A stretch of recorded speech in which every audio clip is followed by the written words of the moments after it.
already 6. We will start with the lecture. Just yes, recording is also has also started. So we will start with the lecture. No, actually we will have a bit of grammar also.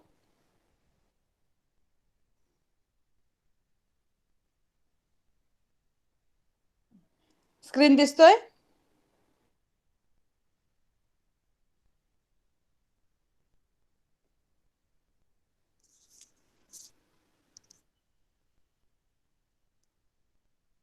Okay, let me present it again. Yes. Is it visible now? आता दिसतोय व्यवस्थित? Okay, thank you. Question फॉर्मेशनचे 2 types शिकले आहेत. आधी कधी झालेत? Yes no questions, verbal questions, WH questions असं काही ऐकलंय? ओके, सायलीचे झालंय म्हणजे 7th स्टँडर्ड मधल्या लोकांना कदाचित माहितीये आणि बाकीचे जे 5th 6th आहेत त्यांच्यासाठी नवीन टॉपिक आहे. राईट? ओके. सो आता जसं आपण नॉर्मली मराठीमध्ये प्रश्न विचारतो तसेच इंग्लिशमध्ये आपण प्रश्न विचारतोच. बरोबर? आपण जसं मराठीत कसं आहेस म्हणतो, इंग्लिशमध्ये हाऊ आर यू म्हणतो. What is your name? तुझं नाव काय आहे? तर हे जे क्वेश्चन्स असतात हे क्वेश्चनला ग्रामॅटिकली ग्रामर कळण्याच्या दृष्टीने सोपं जावं म्हणून 2 बेसिक टाईपमध्ये यांचे डिव्हिजन असते. ओके, एक जो असतो तो WH क्वेश्चन आणि दुसरा जो असतो तो येस ऑर नो. तर आज आपल्याला आजच्या लेक्चरमध्ये आजच्या लेक्चरमध्ये आपल्याला WH क्वेश्चन्स बघायचे आहेत. ओके, आता हे 2 क्वेश्चन्स कसे असतात? समज मी तुम्हाला असा प्रश्न विचारला की have you done your homework? तुम्ही तुमचा होमवर्क केला आहे का? तर ह्याचा आन्सर तुम्ही काय द्याल? Either yes or no. बरोबर, ह्या 2 पैकी काहीतरी एक गोष्ट असणार की केला आहे किंवा नाही केलेला. आणि तेच सपोज मी विचारलं व्हॉट इज युअर नेम, तर तुम्ही येस किंवा नो मध्ये आन्सर देऊ शकाल का? तुम्हाला काहीतरी इन्फॉर्मेशन द्यायला लागेल. तुमचं जे नाव आहे ते मला सांगायचंय. Yes Sayali, please ask your doubt. Yes. Miss, in our school we were taught like there is one of WH, like starting with what, whom, where, and how, and Miss others were starting with helping verb, which were like can, have. Correct. So Miss, then what is yes or no one? Okay. Let me explain that. You can switch off your mic. So जो second टाइपचा तू question म्हणलीस, can you do this thing? Okay, can you prepare some tea? असा जो question असेल त्याचा answer तू कसा देऊ शकणार? Have you read this book? Okay, हे जे हेल्पिंग वर्बने स्टार्ट होत आहेत क्वेश्चन्स, आपण येस ऑर नो हे डिटेलमध्ये नेक्स्ट लेक्चरला शिकणार आहे. ओके, सो ह्याची आन्सर, ज्याची आन्सर आपण येस ऑर नो देतो, तू जो क्वेश्चन म्हणतेस जो हेल्पिंग वर्बने स्टार्ट होतो त्याची आन्सर्स आपण येस ऑर नो फॉर्मॅटमध्ये देतो, म्हणून त्याला येस ऑर नो क्वेश्चन्स त्यालाच म्हणतात. आपण we are going to study that also in detail in the next lecture. आजच्या लेक्चरमध्ये आपण फक्त WH क्वेश्चन्सचा अभ्यास करणार आहे. ओके, कारण 7th स्टँडर्डला आता हे झालेलं आहे.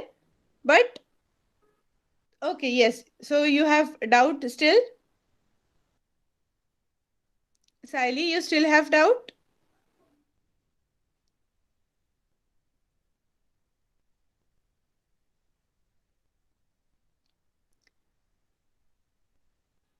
Okay. Yes, correct. Or mostly they are known as yes no questions. और जेव्हा मी शिकले होते we used to call it yes or no questions. The second type, helping questions. Miss, so the helping questions are known as yes or no questions. Yes, let me check this if actually all the questions go in yes or no format, but I think mostly all of them go in that format. But I'll again check this, that helping questions or yes or no questions, is it used for the same type of questions? I'll have to check. But जेव्हा मी अभ्यास केला होता, we have studied only these 2 types of questions, WH and yes or no. Okay, so मला परत एकदा ते check करून घ्यायला लागेल की येस ऑर नो किंवा हेल्पिंग क्वेश्चन्स या दोन्हीला अल्टरनेट नेम्स म्हणून वापरतात की त्यात काही मायनर डिफरन्स आहे. करेक्ट. सो मी एकदा चेक करते की नक्की सगळ्याची उत्तरं जर येस और नो मध्येच येत असतील, कॅन, हॅव, नी, जसं मी मगाशी काही एक्झाम्पल्स दिली, तर डेफिनेटली ते हेल्पिंग क्वेश्चन्स आणि येस और नो हे अल्टरनेटिव्हली यूज टर्म्स आहेत एकाच गोष्टीसाठी. But I will confirm and tell you in the next lecture that हे खरंच दोन्हीचं नाव आहे की याच्यात अजून काही बेसिक फरक आहे थोडासा according to English grammar. Okay. So we will start today with WH questions. Basic फरक सगळ्यांच्या लक्षात आलाय. WH क्वेश्चन्स काय असतात, ज्याच्यामधून आपल्याला काहीतरी इन्फॉर्मेशन मिळते. म्हणजे what is your name, where do you live, what do you do. Okay, ह्याच्यातून काहीतरी आपल्याला इन्फॉर्मेशन मिळणार आहे की तू काय करतोयस, तू काय केलंस, तुझं नाव काय आहे. आणि येस और नो मधून आपल्याला डायरेक्ट हो किंवा नाही या दोन गोष्टींपैकी काहीतरी एक मिळणार आहे. आता फॉर एक्झाम्पल आपण एकाच गोष्टीमध्ये विचारू. तुम्हाला जर मैत्रिणीला विचारायचंय की होमवर्क काय होता, तर तुम्हाला काहीतरी एक्सपेक्टेड आहे ना की एसे लिहायचा होता किंवा 10 क्वेश्चन दिले होते ते लिहायचे होते.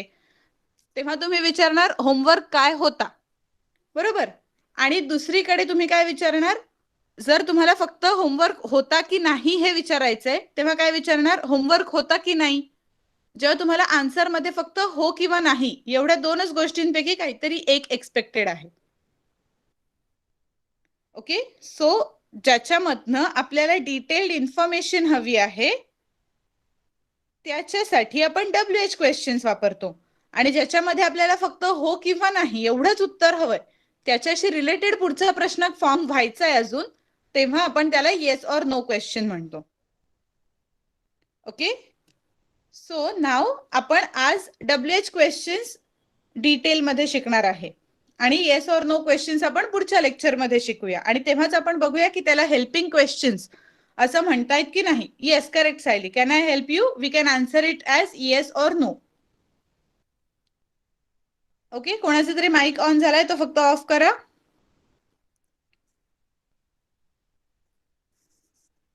Okay, so now we will first study all the questions starting with WH.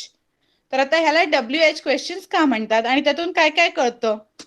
So basically what are the WH questions. आपण कशाला म्हणणार की हा जो क्वेश्चन आहे तयार झालेला तो WH क्वेश्चन आहे. तर questions that start with WH ह्या दोन लेटर्सनी जे क्वेश्चन स्टार्ट होतात. आता ह्याच्यामध्ये बरेच आहेत. हाऊ, HOW, हाऊ हा जो वर्ड आहे हा ऍक्च्युअली WH नी स्टार्ट होत नाही, but it is considered in WH questions. तो का, कसा ते आपण पुढे बघूया. आता फक्त एवढंच लक्षात घ्यायचंय आपल्याला की क्वेश्चन्स जे युजली WH बरोबर स्टार्ट होतात त्यांना आपण WH क्वेश्चन्स म्हणतो. आणि अशी कुठली लिस्ट आहे वर्ड्सची की जी क्वेश्चन फॉर्म करू शकतात आणि WH क्वेश्चन्स मध्ये जातात, तर ती लिस्ट आता आपण बघूया. व्हॉट, व्हॉट म्हणजे काय. हू, कोण असेल तर आपण हू वापरतो. आपण प्रत्येकाचा यूज कसा केलेला आहे हे पुढे पुढे बघत जाणार आहे. व्हेअर, व्हेअर कुठे. व्हेन, कधी. व्हाय, का. विच, कुठलं. हुज, कोणाचं. ओके. मी प्रत्येकाचे आपण मराठीमध्ये, सगळ्या जणांना मराठी माहिती आहे ना व्यवस्थित. Very good. करेक्ट. तर मी प्रत्येकाचे मराठीमध्ये आपण काय काय यूज करतो ते सांगितलं. ओके. सो WH बरोबर स्टार्ट होणाऱ्या क्वेश्चनची ही लिस्ट आहे. आपण आता प्रत्येकाचा व्यवस्थित यूज बघूया इन डिटेल विथ एक्झाम्पल्स. म्हणजे प्रत्येक वर्ड क्लिअर होत जाईल, तो कधी वापरायचा हेही कळून जाईल. Okay. So basically the first thing is WH questions can not be answered with yes और नो. कुठल्याही WH क्वेश्चनचं आन्सर आपण येस किंवा नो ह्या फॉर्मॅटमध्ये देऊ शकत नाही. ओके. फॉर एक्झाम्पल मी आता असं विचारतेय की सिंपल क्वेश्चन आपण पहिल्याच व्हॉट नी फॉर्म करूया. What is your name. Can you answer this question as yes और no. What is your name? Yes. नाही होऊ शकत, राईट. किंवा what is the homework? Ma'am, we can say yes, my name is Sakir. No, that is another part, but you will have to add your name again, right. फक्त yes लिहून तू sentence change करू शकतोस. ते जे yes No. तू वापरतोय ते कशासाठी आहे की yes I heard your question, my name is this this. समजलं? तू क्वेश्चनचं आन्सर करताना येस नाही करतेस. मी समज तुला विचारलं की डू यू हॅव नेम, तुला नाव आहे, तर तू येस सांगून मला कदाचित एक्स्ट्रा इन्फॉर्मेशन देशील, माय नेम इज दिस. बट पहिल्यांदा मी नाव आहे, तुला नाव आहे का असं जेव्हा विचारेन तेव्हा हो किंवा नाही उत्तर येईल. व्हॉट जर मी WH मध्ये त्याला टाकलं तर तुला येस ऑर नो, फक्त येस सांगून तू विषय संपवू शकशील का? What is your name? Yes. तू पुढे काहीतरी तुला ऍड करायला लागणार आहे आणि तो जो येस तू वापरलास तो येस तू मला ऐकलंयस आणि मला उत्तर देणार आहेस, ह्याच्यामधला एक पोलाइटनेस आणण्यासाठी येस वापरलास. माझ्या प्रश्नाचं उत्तर द्यायला येस नाही वापरलास.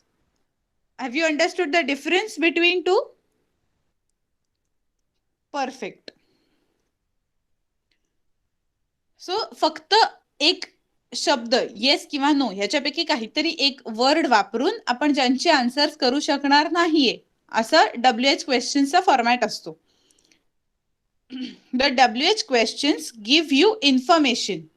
मेनली त्यांचं पर्पज काय आहे? काहीतरी माहिती देणं, राईट. मी जेव्हा विचारते की होमवर्क आहे का? हो. काय होमवर्क आहे हे मला समोरचा सांगणं एक्सपेक्टेड नाहीये, फक्त हो एवढंच उत्तर आहे त्याच्यामधनं. मला कळलंच नाही, होमवर्क आहे हे कळलं, एवढीच इन्फॉर्मेशन मिळाली. काय होमवर्क आहे हे कळलं नाही. तो काय आहे हे विचारण्यासाठी मला WH काय आहे हे कळण्यासाठी मला WH क्वेश्चन वापरायला लागणार. ओके. जे बेसिक आन्सर आहे त्याचं मेन, ते कशाने आन्सर होतंय ते आपण बघायचंय. ते इन्फॉर्मेशन देतंय की फक्त येस ऑर नो देतंय. जर ते इन्फॉर्मेशन देतंय कम्प्लीट याचा अर्थ तो WH क्वेश्चन आहे. ओके. सो नाव पहिला जो आपला होता WH क्वेश्चन मध्ये पहिला वर्ड काय यूज करतो आपण, कशाने क्वेश्चन स्टार्ट करतो. So that word is what. What म्हणजे काय? काय. What names an object, idea और ऍक्शन. ह्या 3 मध्ये आपण व्हॉटचा वापर करतो. For example, what do you wear on your finger. Okay. तुझ्या हातात काय आहे किंवा हातावर काय घातलंयस? I wear a ring on my finger. So इथे काय आलं की आन्सर आलं, रिंग हे उत्तर आलं, बरोबर ना. बोटात काय घातलंयस, तर बोटात रिंग घातलीये हे आन्सर आलं आपल्याला. येस और नो मध्ये नाही देता आलं, इथे रिंग हे आन्सर करायला लागलं. नेक्स्ट तसं आहे आयडिया. पहिली आपण ऑब्जेक्ट बघितली. आयडियासाठी what did you think of the movie. तुला मूव्ही बद्दल काय वाटतं? I liked the movie. मला मूव्ही आवडली. सो ही इन्फॉर्मेशन आपण दिली ना की आवडली मला मूव्ही. किंवा I didn't like the movie, मला मूव्ही आवडली नाही. जी काही असेल ती इन्फॉर्मेशन दिली. आणि ह्याच्या पुढे मी असा प्रश्न विचारला, was the movie good. Movie चांगली होती का? तर तुम्ही आन्सर काय देणार? येस और नो. मूव्ही चांगली होती किंवा नव्हती त्याच्यावर डिपेंडेंट आपलं येस और नो येईल. बट पहिला क्वेश्चन काय आहे माझा? What did you think of the movie. तुला मूव्ही बद्दल काय वाटतं? ओके. सो आता इथे पण आपण असं लिहू शकतो की येस इट वॉज गुड. परत तो जसा मगाशी साकेतने विचारलं तसा तो येस, मी तुझा क्वेश्चन ऐकलाय आणि मी उत्तर देतोय, ह्याच्यामधली कनेक्टिंग लिंक म्हणून येस यूज केलाय. ओके. तो आन्सर म्हणून नाहीये. आय लाईक्ड द मूव्ही हे ऍक्च्युअल आन्सर आहे. लाईक हे त्याच्यामधल्या आन्सरचा पार्ट आहे. ओके. सो हा एक सेकंड म्हणजे व्हॉट मुळे आपल्याला काय काय कळतं? ऑब्जेक्ट बद्दल कळतं, एखाद्या आयडिया बद्दल कळतं, ऍक्शन बद्दल म्हणजे कसं कळेल आता. What will you do today. I will go to the playground. तू आज काय करणार आहेस, म्हणजे काय कृती करणार आहेस हे आपण समोरच्याला विचारतोय ना. आणि मग जेव्हा समोरचा सांगतोय की I will go to the playground or I will study, answer काहीही असू शकेल इथे. तू काय करणार आहेस? I will sleep, anything, I will watch television, काहीही आन्सर असेल. सो ते आन्सर जे असेल ते व्हॉटनी कळतंय आपल्याला. ओके, सो व्हॉट हा कधी वापरायचा हे कळलंय? व्हॉटचा यूज कळलाय व्यवस्थित? Very good. आता इनिशियल स्टेजला तुम्हाला फक्त हे क्वेश्चन्स आयडेंटिफाय करणं किंवा WH क्वेश्चन मध्ये और येस और नो क्वेश्चन मध्ये त्यांच्या दोघांचं क्लासिफिकेशन करणं आणि समजून घेणं एवढं एक्सपेक्टेड आहे. अजून थोडंसं पुढे गेलात की काय असेल त्याच्यामध्ये की तुम्हाला आन्सर दिलेलं असतं. म्हणजे आता 8, 9, 10 ला मेनली कसं असतं, आन्सर फॉर एक्झाम्पल इथे असं दिलेलं असतं की I will go to the playground, आणि जसं आत्ता त्यांनी अंडरलाईन केलंय तसं go to the playground underline केलेलं असतं. आणि तुम्हाला डू एज डायरेक्टेड मध्ये क्वेश्चन असा असतो की form a WH question or frame a question for this sentence. तर तुम्हाला तिथे विचार करायला लागतो की आपल्याला ह्याच्यापैकी कुठला वर्ड वापरता येईल. आता इथे आपण असं लिहू शकू का, where will you today? नाही, आपल्याला काय करणार आहे त्या आन्सरचं आपल्या मातृभाषेत ट्रान्सलेशन करायचं आणि मग ती कंडिशन असताना आपण काय प्रश्न विचारू याचा डोक्यात विचार करायचा आणि त्याला करस्पॉन्डिंग इंग्लिश वर्ड, इंग्लिश कुठला क्वेश्चनशी रिलेटेड वर्ड आपण वापरणार त्याचा विचार करायचा आणि ते लिहायचं. ओके,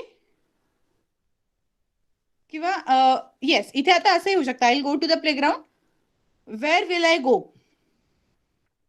असा क्वेश्चन वेअर वापरून आपण करू शकतो जर तशी कंडिशन असेल की असं मी सांगते तसं आलं तर. आता तुम्हाला एवढं डिटेल्ड नसेल, अजून पुढच्या स्टँडर्ड्स मध्ये गेल्यात 7th लोकांना कदाचित आता हे स्टार्ट होईल की असा आन्सर देतील, अंडरलाईन असेल, त्याच्यावरून क्वेश्चन फ्रेम करायचा असेल. Okay, perfect. So now the second word, second जो आपण वापरणार आहे तो हू. हू इज युज्ड फॉर, हूचं म्हणजे काय असतं मीनिंग, कोण. हू नेम्स अ पर्सन, राईट. एखाद्या पर्सन बद्दल बोलण्यासाठी आपण हूचा वापर करतो.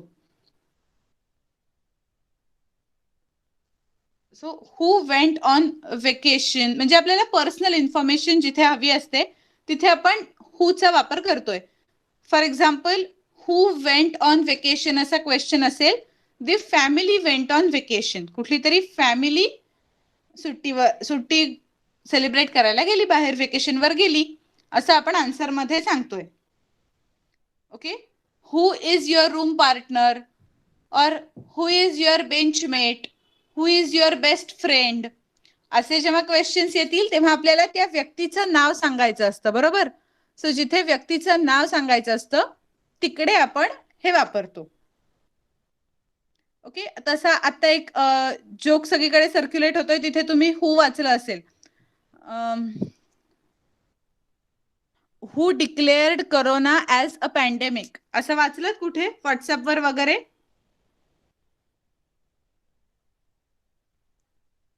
नाही. ओके, मी क्वेश्चन टाईप करून दाखवते म्हणजे कळेल व्यवस्थित.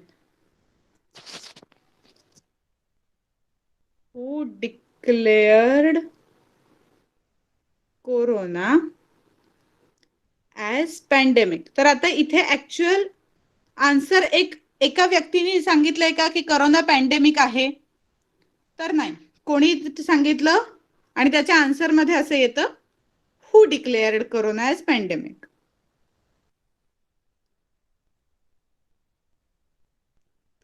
यातल्या ना त्या हू मध्ये एक फरक आहे. पहिल्यांदा जेव्हा मी हू लिहिलाय त्याच्यात आणि सेकंड सेंटेन्स मधल्या हू मध्ये काही फरक दिसतोय का? पहिल्यामध्ये फक्त मी W कॅपिटल काढलाय आणि आन्सर लिहिताना मात्र WHO, तीनही लेटर्स कॅपिटल काढली आहेत, राईट. तर क्वेश्चन आणि आन्सर व्हर्बली प्रोनाउन्सिएशन केलं तर सेम आहे. हू declared corona as pandemic, WHO, that is हू म्हणजे वर्ल्ड हेल्थ ऑर्गनायझेशन. WHO म्हणजे वर्ल्ड हेल्थ, येस करेक्ट, कोणीतरी फास्ट टाईप केलं पटकन, ऑर्गनायझेशन, त्यांनी वर्ल्ड हेल्थ ऑर्गनायझेशनने डिक्लेअर केलं. सो आता इथे काय झालंय, पर्सनचं नाव नाहीये, हू याच्यासाठी एका पर्टिक्युलर व्यक्तीचं नाव नाहीये. Yes Sayali, please tell. But एका इन्स्टिट्यूटचं नाव वापरलंय. You can write Miss, yes. Miss, there is one thing like what is who and who is what. Means the answer for what is who is the short form of World Health Organization, and the second question, what is what who Okay, is what? WHO is Who is what? What okay. is an great scientist? Sorry, your voice was not clear. I guess my network problem was there No, miss. for the There last are time. two questions like which are interchanged. What is who and Yes. who is what? Okay. So, what is who? Who is the short form of World W. Health Organization? And with the Yes. second question, who is what? What is a great scientist? Okay, okay, okay. Very good. Perfect. Correct. Yes, but please write that second part in the chat box with the spelling. Okay, Siley, please write that second part in the chat box. Yes, correct. What else? सगळ्यांना समजलं आता सायली काय म्हणली होती? जो पहिला question होता तो होता what is who? That was World Health Organization. And second one was who is what?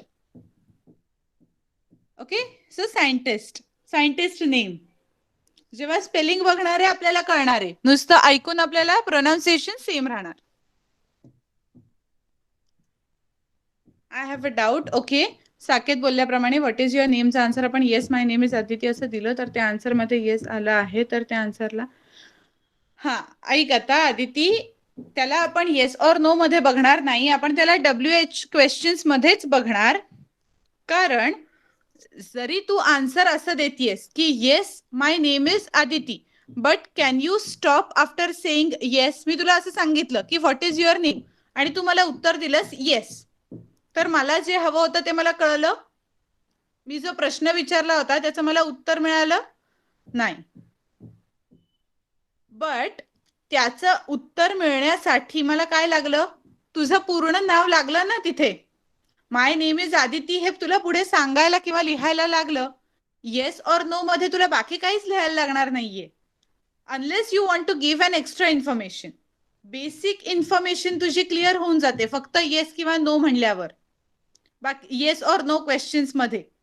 Okay, आणि जे तुम्ही आता जे मला आन्सर मध्ये सांगताय की yes my name is dash dash असं जे सांगताय, तेव्हा तो जो येस आपण वापरतो तो एक इंग्लिश लँग्वेजचा स्पीकिंग मधला पोलाइटनेस साठीचा आहे, ऍक्च्युअल आन्सर साठी नाहीये.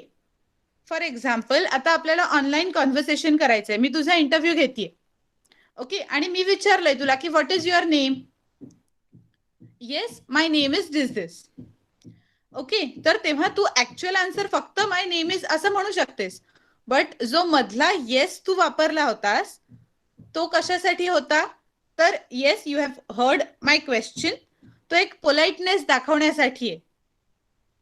ओके, तो आन्सर साठीचा येस नाहीये, तो स्पीकिंग मधल्या पोलाइटनेस. तुला जर मी असं लिहून पाठवलं तर तू येस लिहिशील का ग? जनरली असं जेव्हा कुठे क्वेश्चन असतो तेव्हा आपण येस लिहितो का? नाही, आपण उत्तर लिहिताना कधी येस लिहित नाही.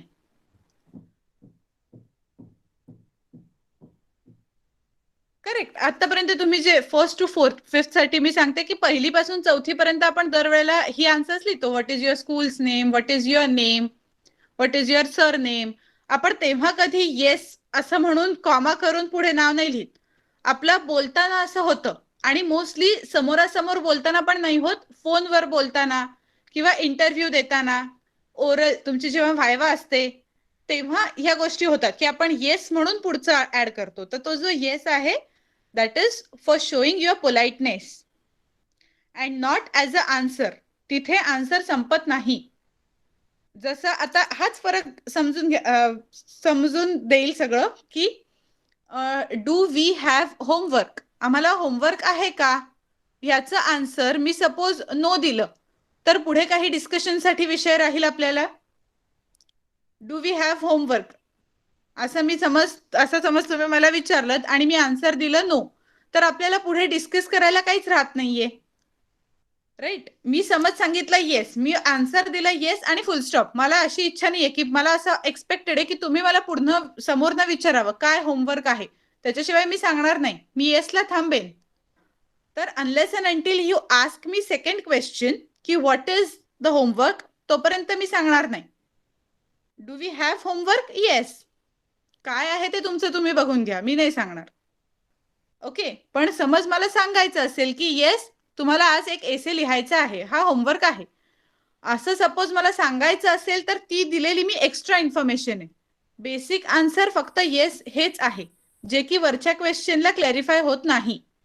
आणि दुसरी गोष्ट, WH क्वेश्चन्स मध्ये स्ट्रिक्टली आपल्याला WH ह्या 2 लेटर्सनी स्टार्ट होणारे वर्ड्स दिसतातच. ओके. सो हे आन्सर वरून आपण क्वेश्चन कसा ओळखायचा हे बघायचं की आपण त्या क्वेश्चनला रिलेटेड, त्या आन्सरला रिलेटेड क्वेश्चन कसा फॉर्म करू. Okay Sayali, please ask your doubt. Miss, we can't tell that it is a doubt, but Miss, I wanted to ask that as you told WH questions required a meaningful sentence as an answer. So, Miss, we can say that WH questions are also open-ended questions, which require full meaning of answer. Yes, absolutely correct. And then, Miss, we can tell that yes or no or helping word questions are close-ended question, Miss, because they include non-determined answers. Correct. Okay, so Miss, we can tell that WH questions are open-ended, and yes or no questions are close-ended questions. Yes. WH क्वेश्चन्सला काहीही answer असू शकतं. Right. What is your name याचा answer मला प्रत्येकाकडून वेगवेगळं येणार आहे. राईट. आणि did I give you homework ह्याचा आन्सर मला सगळ्यांकडून सेमच येऊ शकतं आणि ते 2च मध्ये येऊ शकतं. म्हणून त्याला close ended we can say as open ended and close ended respectively. Okay. So हे झालं आपलं WHO हू. सो आता हूचा आन्सर जसं आपण एखाद्या पर्सनच्या नावाने देऊ शकतो, इन द सेम वे आपण एखाद्या इन्स्टिट्यूटसाठीही देऊ शकतो. म्हणजे एक पर्टिक्युलर ऑर्गनायझेशन ह्याच्यासाठी आपण हू पासूनचं आन्सर करू शकतो. ओके. कोणाचा तरी माईक ऑन झालाय, please switch off your mic. For example, just give me a moment. What I was telling you, yes, about some organization or something that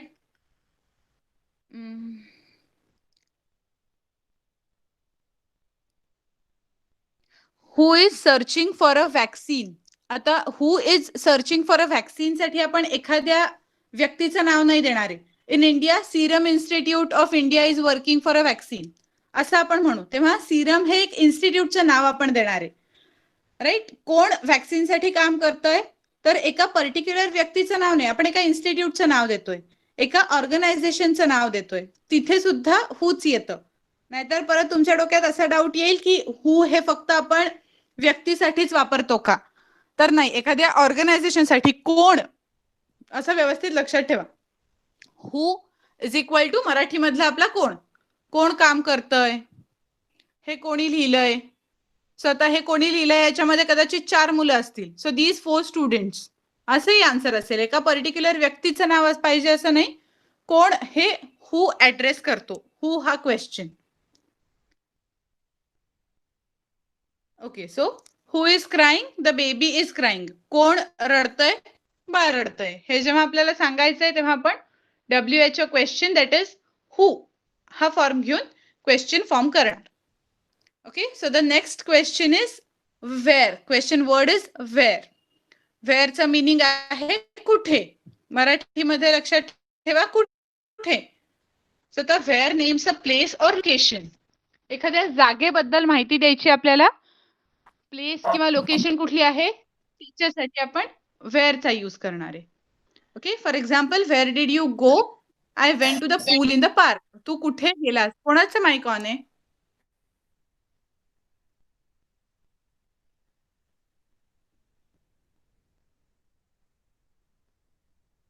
correct. Yes. Who is working to find a medicine? कोणाचं mic on आहे? Mic off ठेवा strictly.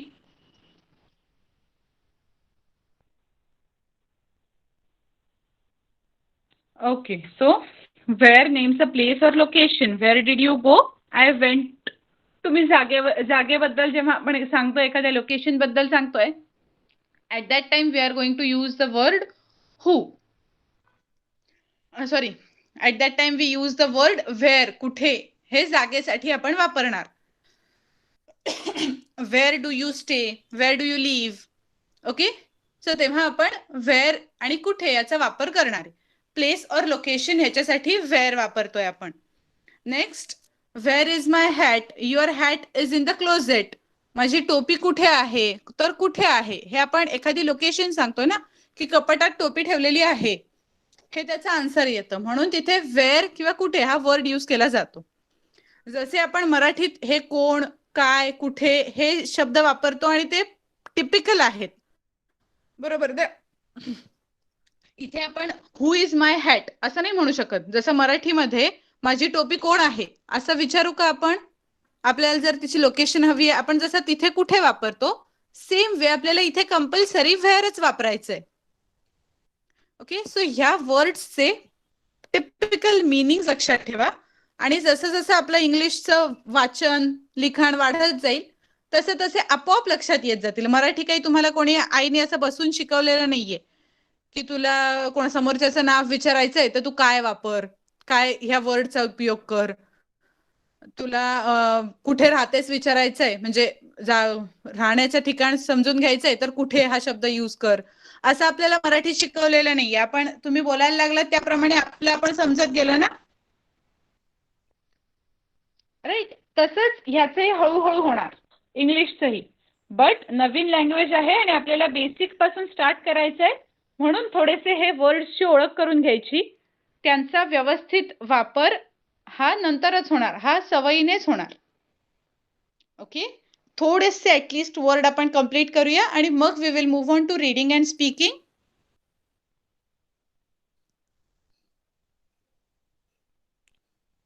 What are you doing? The answer will be I am doing something. I am doing homework.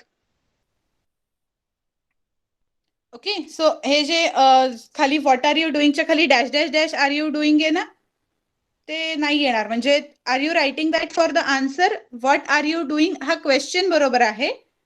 I am doing something हे answer येणार आहे तिथे. Okay, आणि आता मला आठवले म्हणून लगेच सांगून टाकते की क्वेश्चन्स जेव्हा तुम्ही फॉर्म कराल, जेव्हा मगाशी मी जसं सांगितलं की क्वेश्चनचा एखादा आन्सर दिलेला असेल, अंडरलाईन केलं असेल आणि frame WH question for this answer असा जर क्वेश्चन असेल तर काय करायचं आपल्याला? आठवणीने क्वेश्चन पूर्ण झाला, सेंटेन्स पूर्ण झालं की क्वेश्चन मार्क ऍड करायचा आहे. ओके, मी पेपर चेक करताना बऱ्याच वेळेला असं होतं की व्हॉट आर यू डुईंग असं सपोज क्वेश्चन फॉर्म केलाय, फ्रेम केलाय, बरोबर असतो. बट आपल्याला कधी कळतं की हा प्रश्न आहे? When we add question mark, आपण जेव्हा प्रश्न चिन्ह ऍड करतो तेव्हा.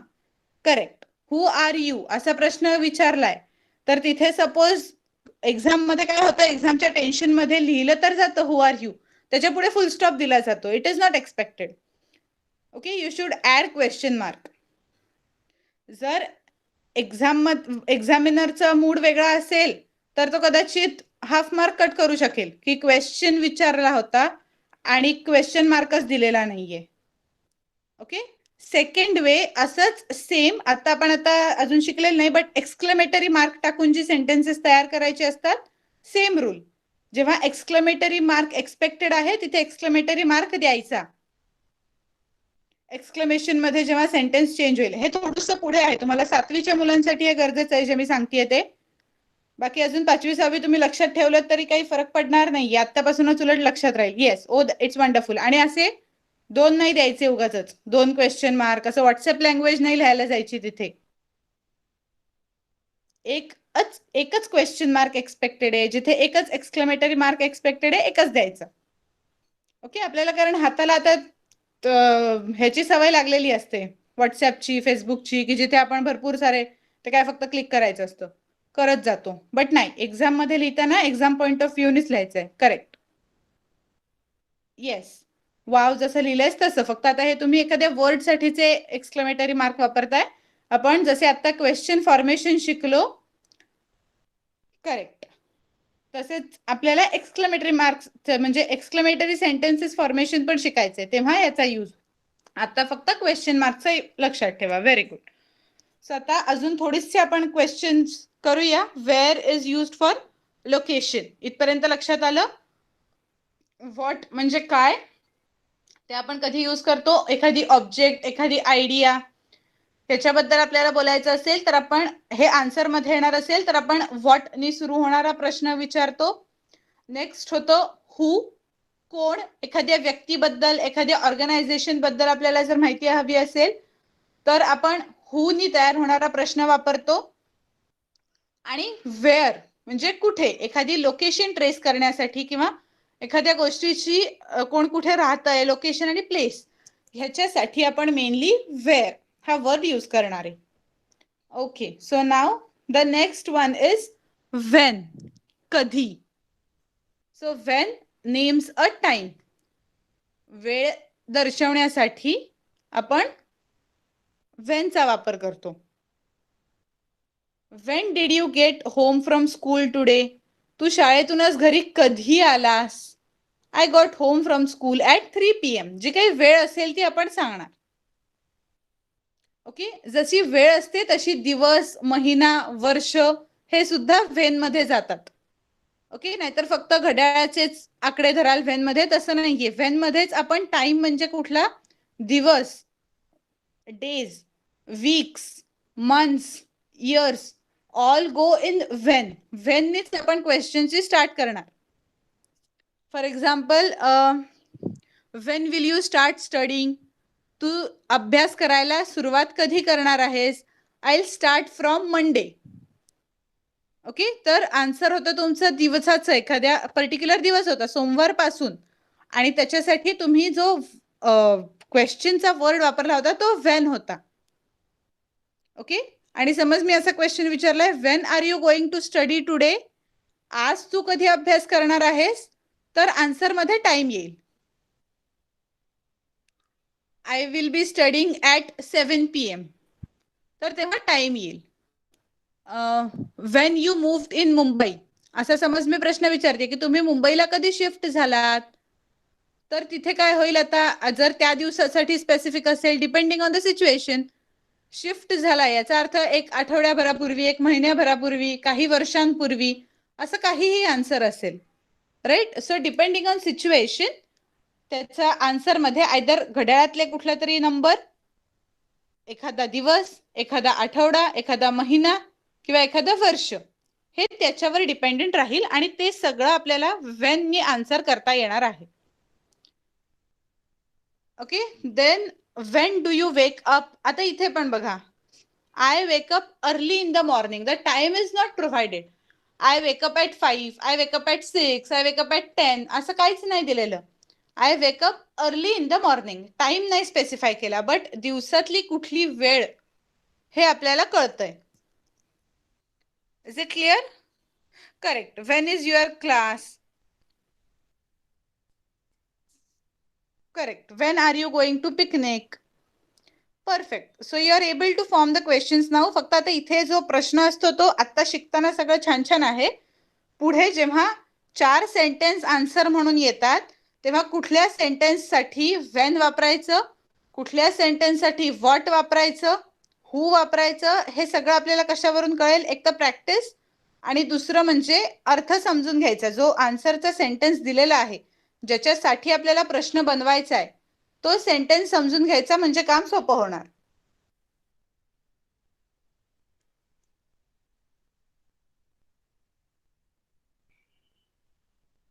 Correct. When is your open house? Perfect. So you are able now to form questions. Very good. Correct. When she come. Actually,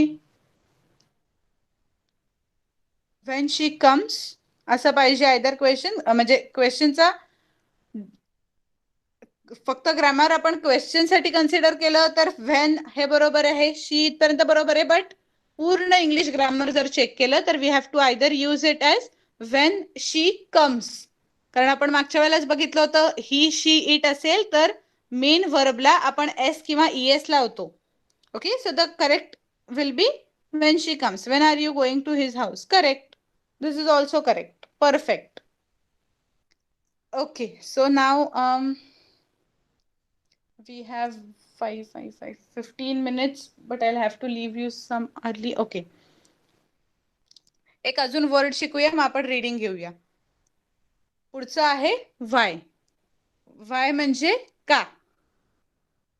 so Y tails a reason or purpose, काहीही करण्यामागचं कारण. Why all researchers are busy in finding vaccine for corona? असं आपण question म्हणू शकतो. Why are you late?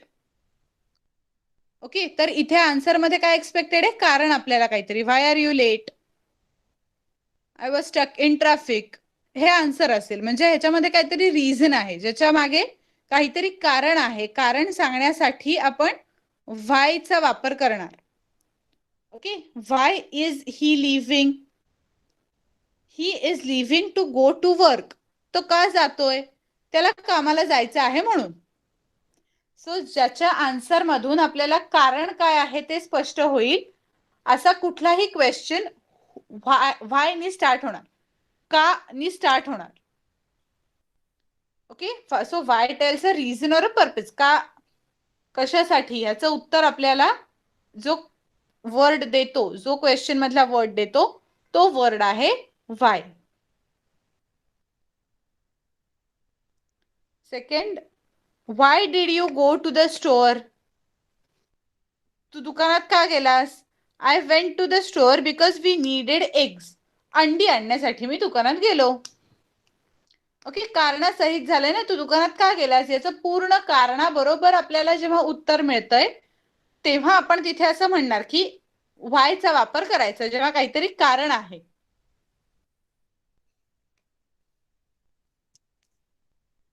Is it clear? व्हाय कधी वापरतोय आपण? Why are you checking my bag? Correct. Why you beat my friend? Correct. Why are you checking my bag? Is correct. Very good, Pramita. Why leave? एकच minute हा फक्त. Why leave a meeting? त्याच्यामधल्या leave चं spelling फक्त मी बरोबर करून देते. Yes. बाकी सगळं करेक्ट आहे. Why are you teasing? Correct. Perfect. बरोबर आहे, जमलंय. ओके, सो थोड्याशा वेळामध्ये आपण why are you going out. Correct. Why police, आता इथे थोडंसं चेंज करते सेंटेन्स मी. वाय पोलीस अरेस्टेड हिम असं येतं. Okay, why police arrested him असं सेंटेन्स येईल. Why are you laughing is again correct. Why are you going out is again correct. Why are you feeling shy, it is also correct.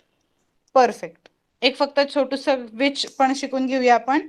Which gives a choice. Which way will you गो. जेव्हा options असतात आपल्याकडे, choice दिलेला असतो, तेव्हा आपण which वापरतो. Okay, आता ह्याला मराठीत असा स्पेसिफिक वर्ड नाहीये.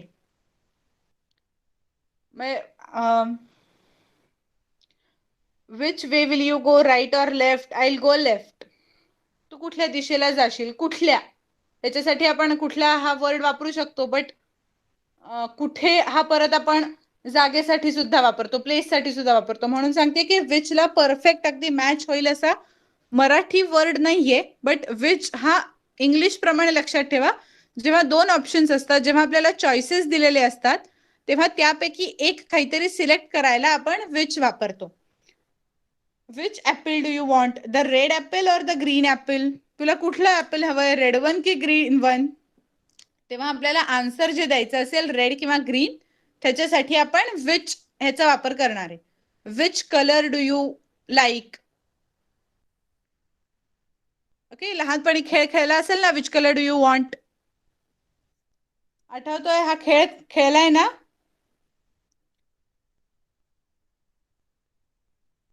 Yes, which colour do you want? So तसंच. सो विच मध्ये आपल्याला काय असतं? Which is your dress, correct. Okay, so आता विचचा पण सुद्धा तुम्हाला वापर कळलेला आहे. So now we will start with reading and if time permits, speaking. Next lecture, थोडुसा पार्ट हा WH क्वेश्चनचा कंप्लीट करून टाकूया. I'll try to finish that topic in 15 to 20 minutes and then we'll have completely all the time for debate only. Okay, that's for sure.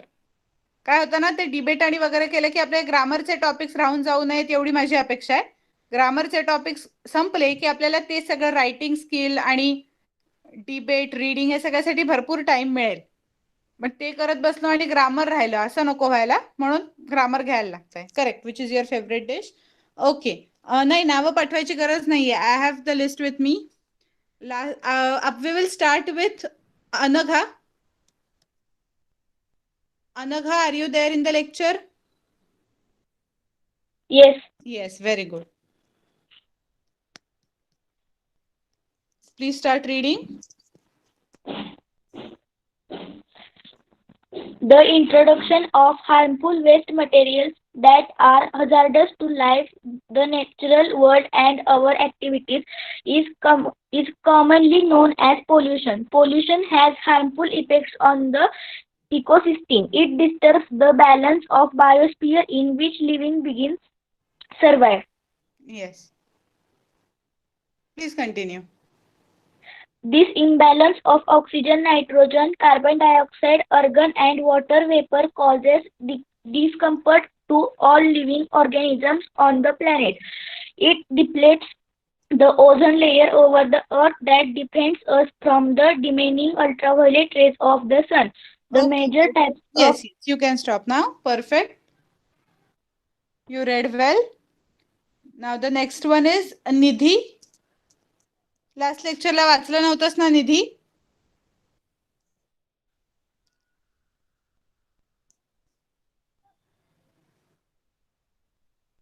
Nidhi, are you there in the lecture?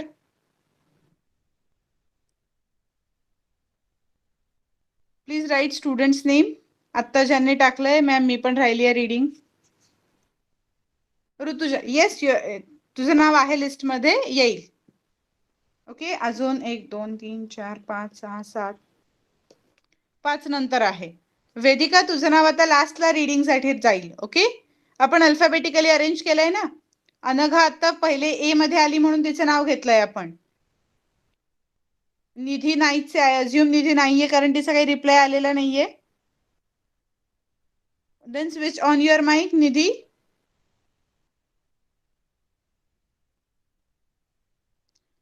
She is not responding. Okay, no problem. Prajakta, are you there in the lecture? Yes. Very good.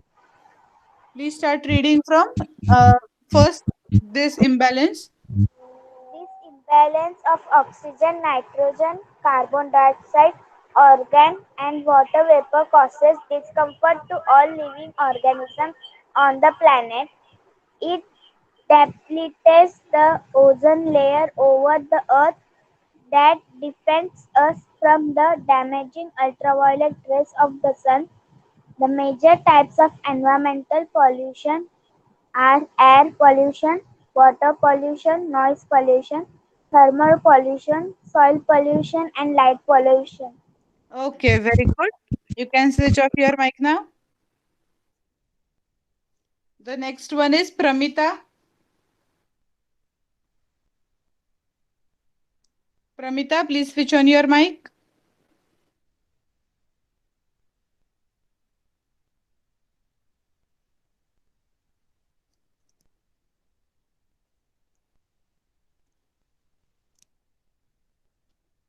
Pramita.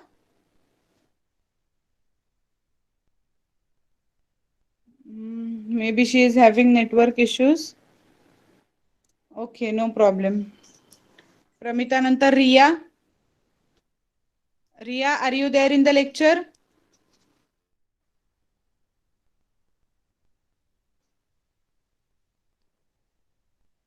Riya, Harshad झालं ना तुझं last लेक्चरला?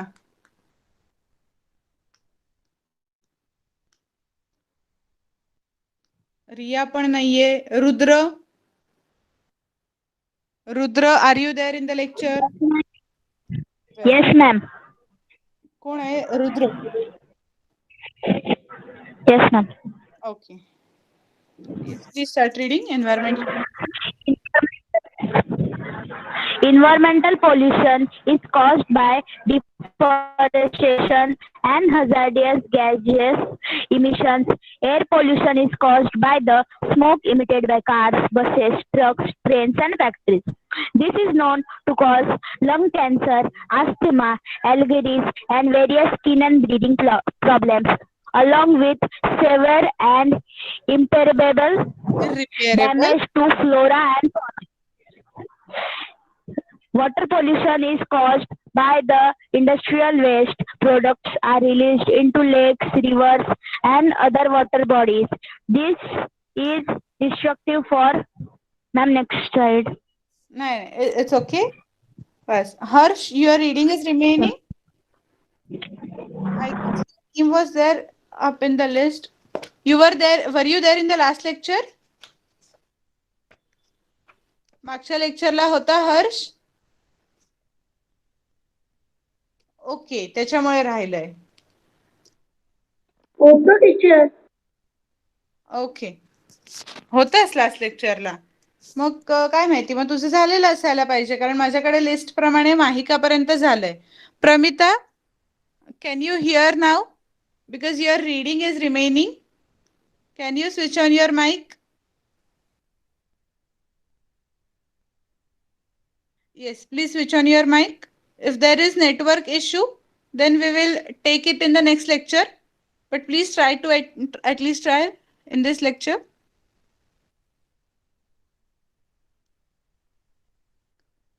Okay, may be बाकी कोणालाच साऊंडचा problem नाही येते, तर तुझ्या इथे नेटवर्कचा इश्यूही असू शकतोय असं वाटतंय.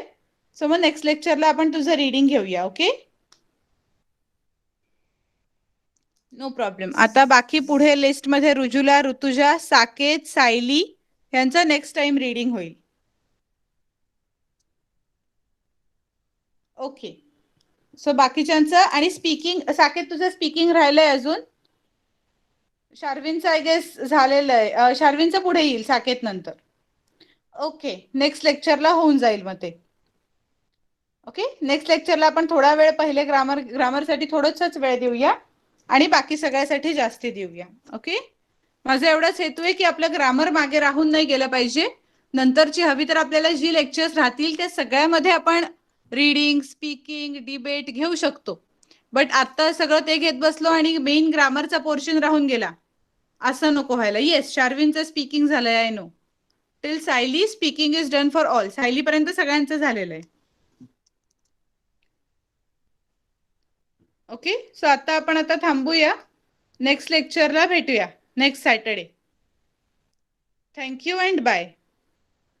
Bye, Miss. Bye, teacher. Bye, miss. Bye, ma'am. Bye, Bye, miss. Bye, bye. Bye, ma'am. Bye. Bye, ma'am. Bye, ma'am.